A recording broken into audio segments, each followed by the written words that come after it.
My experience with psychological medication, guys. What a topic. And I know that this is a topic that we may not see a lot and isn't spoken on, guys. So I'm going to do everything in this video to really relay to you the experience that I had myself. So, guys, roughly 3.5 years ago, I had just arrived in Colombia, South America, and I had gotten there with a myriad of issues and illnesses that were plaguing me at the time. A ton. And I really didn't know what to do. I had been in the US and I was told, guys, that all these illnesses and things would be solved with time, and with the supplements that I was taking, they would resolve all of these issues. And ultimately, they never did. They only aided as a band-aid to kind of close up anything that was there. It didn't actually tackle the real root things and issues that were going on that I wasn't aware of. And gratefully, I was able to go to Colombia, South America, and there I was able to have amazing work with my aunt, who is my godmother, who is a psychologist and an exceptional one, if I say the least. And there, I was really able to embark on this. I was able to receive the help and things that I needed, and that started my life, really. I was there every day doing my thing, taking medication, learning a lot about life, and seeing that this was the right way, the right path. And I did that, guys, day in and day out, and I made a lot of changes in my life. It was extraordinary, the amount of changes that I made. And I didn't understand how something like that could be possible. I didn't understand how. And my whole life perspective and perception completely changed in that period due to the small thing of taking a medication. The exact medication that I took was sertraline, and in Colombia this is called sertralina. And I took this medication, and the exact medication was Dominium. It was 50 milligrams sertraline, and I remember taking that day in and day out. You start off with a lower dose and then you get up to a higher dose and things like that. And yeah, I felt way better. All these depressed and anxious type of symptoms seemed to relieve themselves. I was able to enjoy my time with people. I was able to be alone, and I was able to be with people once again. And I was able to work out without being completely winded due to my cardiovascular health, and that obviously always being on the run due to the level of anxieties that I had and the depressions.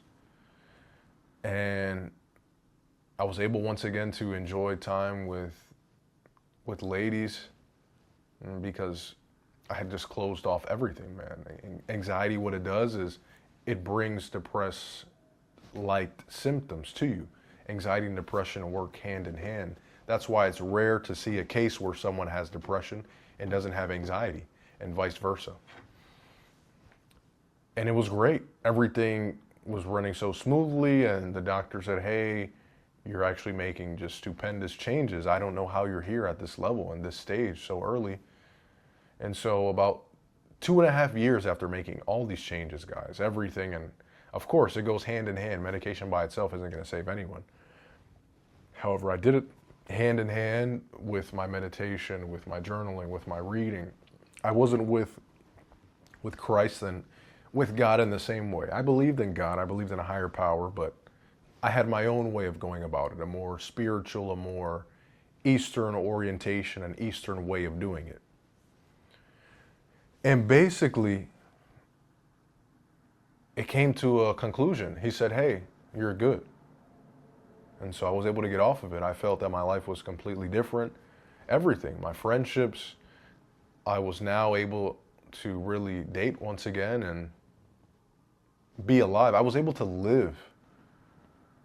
Because people don't know what that's like to have your life taken away by illness and by things outside of your control. I dreamt of being able to have the same experience that I saw all my family, all the people around me having. We all have issues, but as they say, when your health is gone, you only have one issue. And my health was gone for quite some time. So I want you to understand the level of excitement and jubilation that that brought to me. And that was there for a few weeks. And then boom, I lost my vision. I partially lost my vision, guys. I'm not going to say completely. Almost, however, not completely. It's partial. And I remember, I was like, what's going on? What is this? What is this? What is this? And I saw doctors, man. In this period, I may have seen at least 20 to 30 doctors, guys. Gratefully, I was able to be somewhat aided by family and by my parents when it came to these things of being able to see doctors. And of course, I'm in Colombia with US dollars, so the dollar runs a lot longer, obviously in a different country.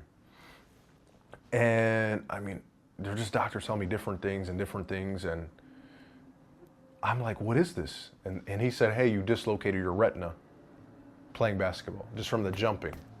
And I was like, let's say that's true. So all of a sudden, me playing basketball, which I have my whole life, from age of 6, strenuous activity with basketball, training every day.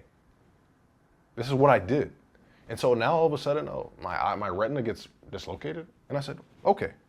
Because he said we could do a laser operation and that will that will resolve everything. He said, okay, we can do that. I said, all right.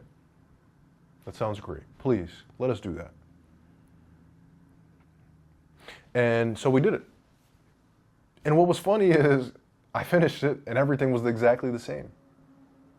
So even that thing that he told me would resolve and would change these things ended up not resolving or changing the things at all.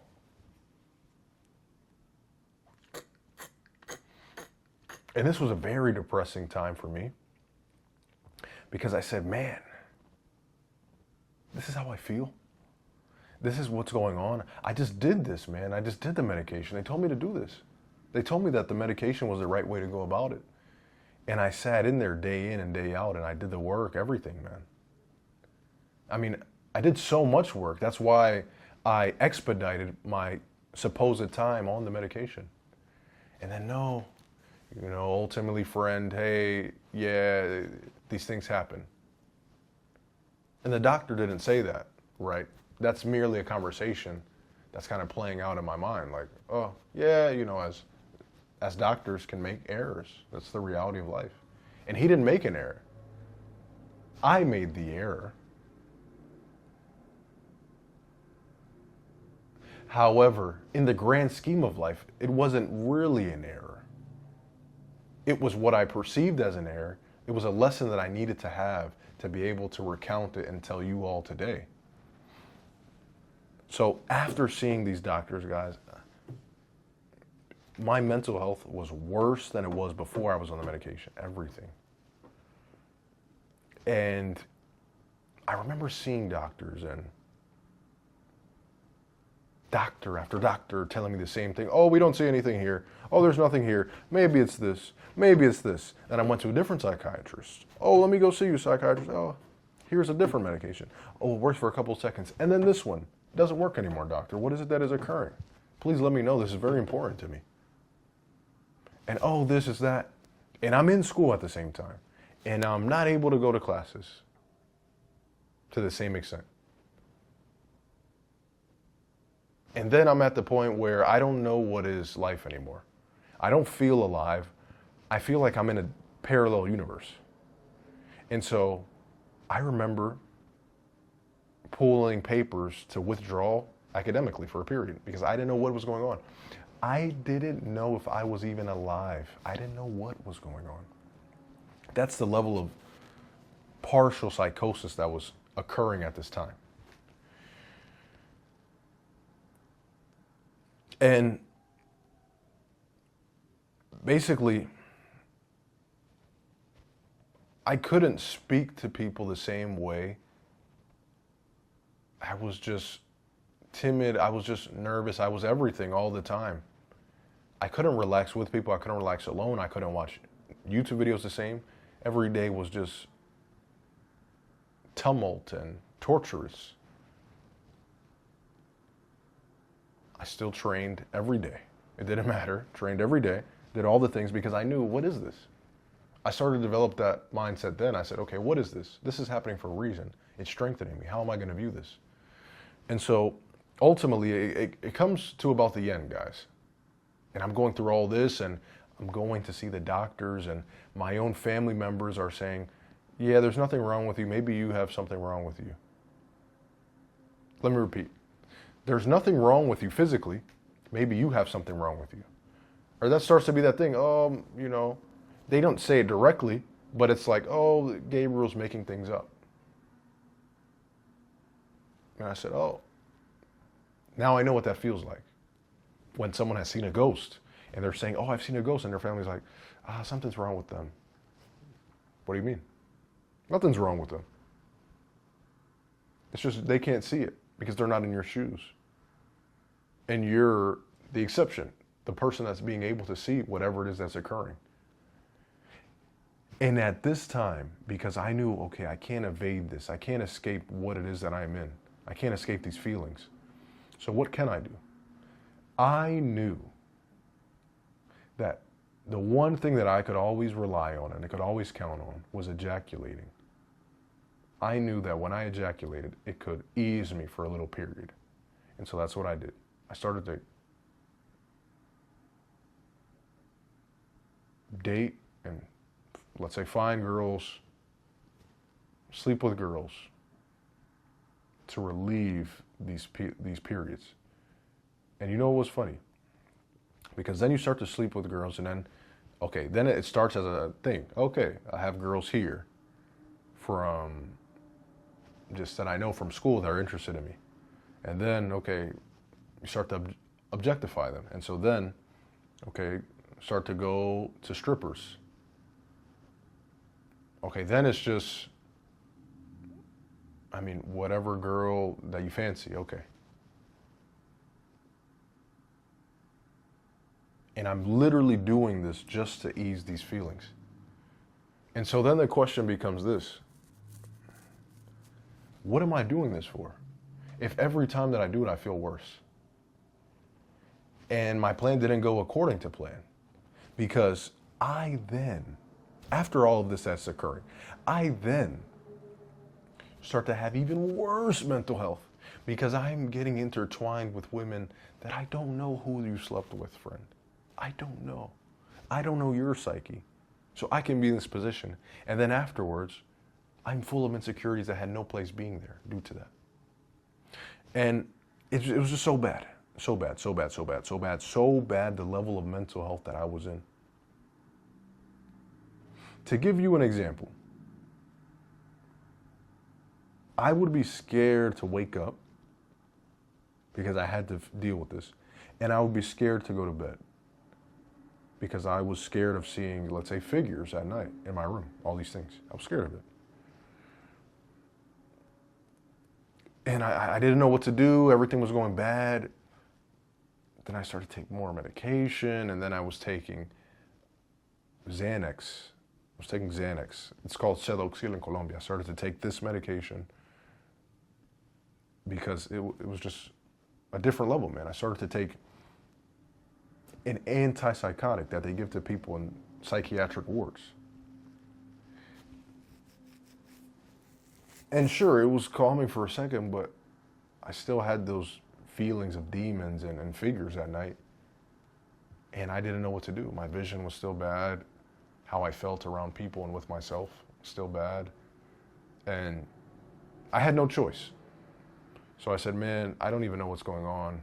I started to do everything I possibly could, all the videos on YouTube, all the manifesting techniques, everything that I could possibly get my hands on. I started to play video games to try to escape. And it just got to a point, man, where I said, hey, and my family gratefully brought up to my attention, hey, we want you to study in this place, in this area. It would be good for you. And I said, I don't really want to. However, maybe that's what I need to do. So I'm getting geared up to do that. However, this whole time, nothing has changed. So I'm praying for a miracle. And my family, guys, are super devout Catholics. Super devout Roman Catholics. God rest their souls, my grandmother and my grandfather. My grandfather was 94, and my grandmother was 84, if I recount. And they prayed the rosary every single night that I was there living with them, just for 2 years. And I find it hard to believe it wasn't longer than that. My uncle is a priest. My other uncle is a missionary of the church. Everywhere in the household are images of Mary and of Jesus.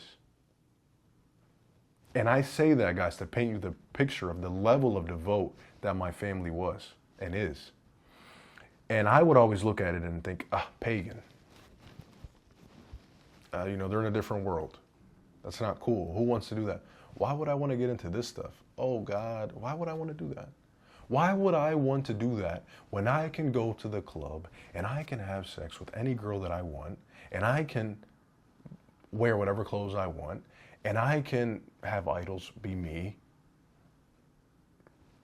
Why would I want that? Oh, that's right, because none of that stuff fills you. All of that stuff is pagan. And so then I said, man, I didn't know what to do. I just felt it. Like, I started to look into Islam.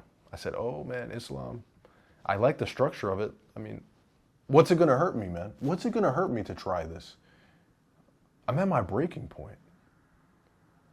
This level of pain, discomfort, I don't even know what it is. I can't describe it.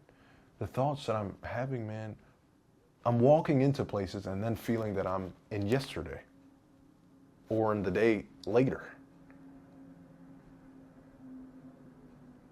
I'm talking to people and having pain in my stomach all of the time. And then this occurred. I remember sitting there with my uncle and I just spoke to him about it. Hey, how do I do this?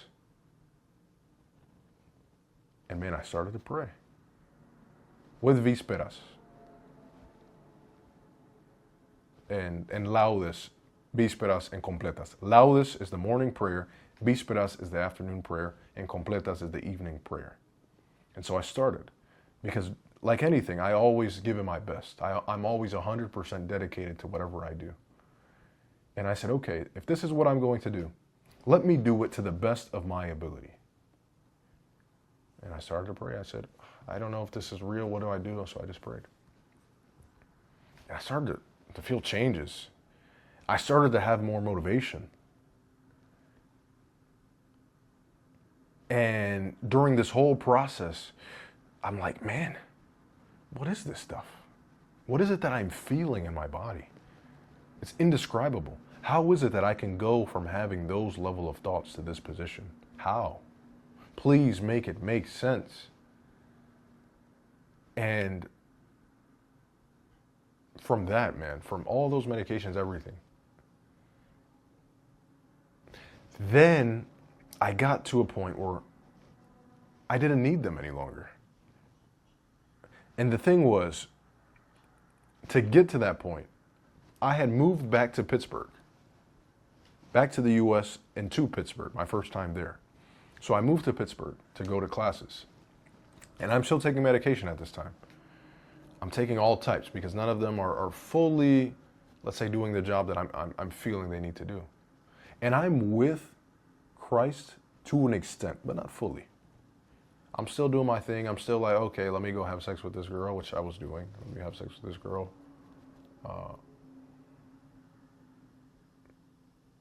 I didn't fully commit to Christ yet.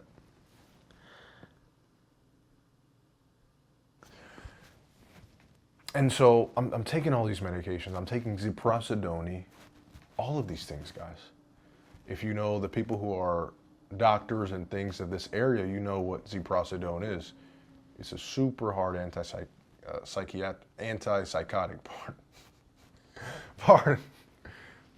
drug. And so I'm taking all these things, benzodiazepines, all of these things, guys. And it gets to the point where I'm in my room. I'm in my room just chilling. I'm trying to sleep. And all of a sudden, pain, immense struggles in my stomach. I have to go to CVS every day to get new medication for the stomach pain that I feel when I feel everything's going right for a moment. And it's like, man, I got to take more medications and supplements. Like, what's going on? So I do that. And then another thing happens. And so I don't know what it is. And I end up going to the emergency room. This may have been my first month at Pitt. I went up to the emergency room. No lie. And they check me. Guess what's new, guys? Yeah, there's nothing wrong here. We don't find anything. What do you mean? Fix the machines. There's something wrong here. Yeah, we don't see anything. And I don't say this to them, but this is the thought. This is what's occurring. And then I go home. Of course, I'm distraught. I'm like, man, can this just end, man? Can this end? Please let this chapter end, man. Please. Please. And so I end up doing my thing, just relaxing. And then all of a sudden, I'm like, man, I'm feeling so much discomfort. My stomach is just, oh my gosh, the amount of pain, man. Oh, I just want to throw up all day, every day. I start to feel lightheaded. And I end up going to the emergency room again within, I believe, 2 weeks. And this whole time I'm looking to see another doctor because I also started to develop a form of gyno at the time as a side effect of the medication. I didn't know yet, but this was also happening. And then I get so lightheaded that I almost faint, which had already happened twice, by the way. Happened in Colombia for the first time, and it also happened another time when I was getting a test for my blood for all the issues that were going on due to the medication that I was not aware of at the time. It's going to be my third time. What am I, some fainting medalist? Is that what it is? And so I'm like, okay, man, I go there and they're telling me, hey, you're at risk of developing what they call tricenteopenia. Tricenteopenia, I believe is what it's called in English. And what it is when your white blood cell count is extremely low, that you're at the risk of a grave disease. And I'm like, man, what do I do? What do I do?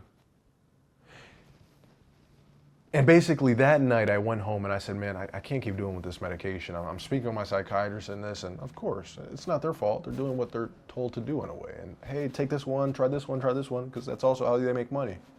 There's nothing against them. It's just, that was the case. And so, take this medication, take this one, brother. And I'm like, man, I've taken all of them. The sertraline, the Sedoxil, the ziprasidone, the Xanax, the benzodiazepines. I mean, what else is there? Just so many. For me, that's just a few that I'm naming. I mean, the doctor said to me when I walked in the office, he said, man, you're taking these at 21? This is what 60-year-olds take. This is what people in the psychiatric wards take. And I said, Doc, this is not even enough. And that last part, of course, these are things that I'm thinking right now, that I'm relieving now in the moment and bringing forth to you guys. But this is the real reactions from doctors like, oh, wow, you're so young to be taking this medication, friend. And that was the truth. And it wasn't working. And after this, so I'm at my point now where I'm in my room and my health is just terrible. I don't know what to say. Everything. And I say, hey, man, I'm with God and I'm really going to commit my life to Him. And I've just been feeling the changes in my life. Why not fully commit to God? And so I stopped then and there. On October 3rd of 2025,